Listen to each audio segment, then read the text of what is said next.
At the beginning of each year, many people will set a lot of goals to be achieved throughout the year. Some people want to save money every month, some want to get better results in study, and some want to build a stronger body by exercising every day. However, many of them fail to hit the target. All of us are ambitious and confident at the start, but most of us give up halfway, due to various reasons that cannot be predicted. The million-dollar question is, what method can we apply to help us to achieve our goal in a more effective way? Let me introduce Atomic Habits by James Clear.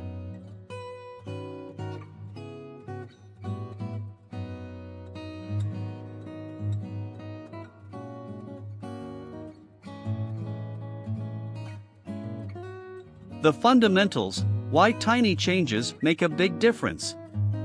Habit is something we will do every day, and we even feel uneasy if we fail to do it.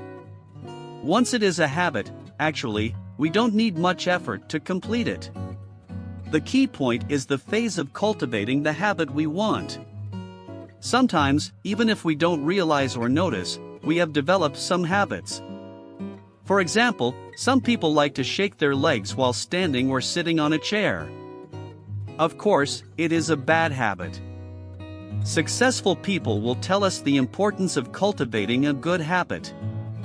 Actually, habits are not necessarily a major change, a tiny change is suffice.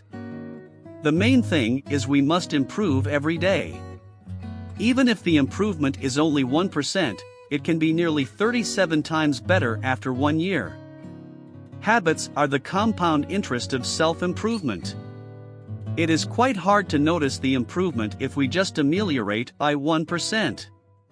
However, we need to understand that achieving our goal does not depend on one defining moment but the accumulation of slightest improvement on a daily basis. Habits often appear to make no difference until you cross a critical threshold and unlock a new level of performance. Your effort will surely bear fruit if you invest sufficient effort and time. Once we have set our goal, we should pay more attention to our system. Goals are good for setting a direction, but systems are best for making progress. We may have the same goal, but only the system can define the winner. Success is the product of daily habits, not once-in-a-lifetime transformations. Once something becomes a habit, it is very hard to change it, regardless if it is a good or bad habit. Then, why do we tend to repeat the bad ones and so hard to form good ones? In this book, the author indicates that we actually try to change the wrong thing. There are 3 layers of behavior change: outcome, process, and identity. For example, for me, the outcome is to gain knowledge, the process is to read books, and identity is to be a reader. If you want to cultivate a habit, try to ask yourself about these 3 points. Actually, most of the time, we will only try to change the outcome and process. We fail to change our identity.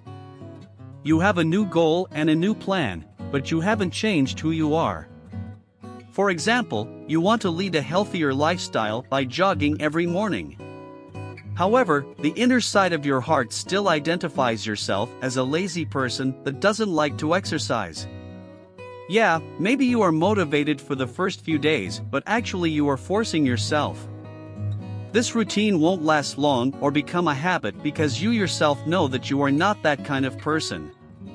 Therefore, if we want to establish a habit, we have to change our identity first.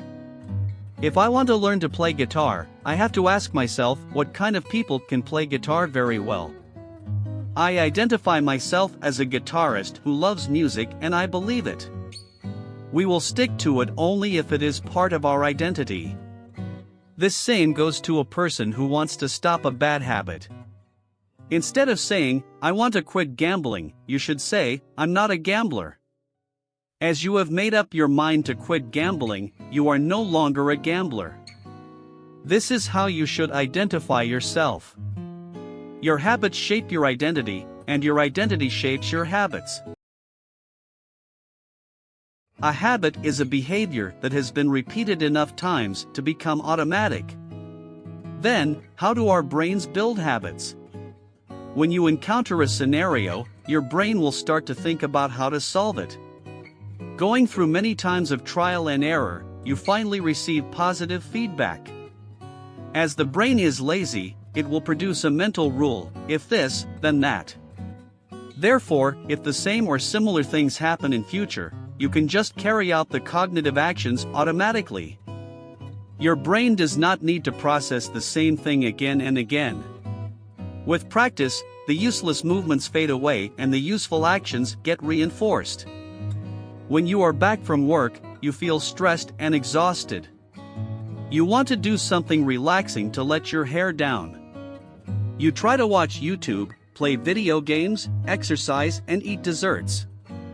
Eventually, you realize that exercising is the most effective way for you to release stress. Therefore, every time you feel stressed, you will automatically go exercising. That's a habit forming.